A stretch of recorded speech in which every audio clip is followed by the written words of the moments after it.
Assalomu alaykum YouTube tomoshabinlari va musofirdagi aka-ukalar. Mana bugun navbatdagi darvozamizda kraska sapish jarayonini yakunladik.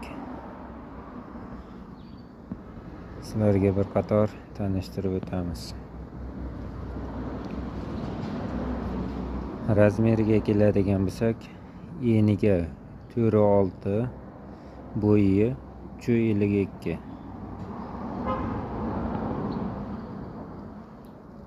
Materiallariga keladigan bo'lsak, materiallari 6x4 1.7 stenada bo'ldi.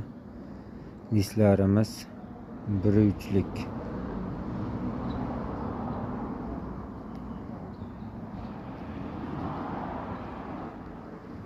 Buni 1 kvadrati 700 mingdan tayyorlab berdik. Bu darvozamiz Oltiariq tumaniga o'rnatiladi. Kimga qanday darvozalar kerak bo'lsa, ekranda nomerlarga aloqaga chiqishlar mumkin.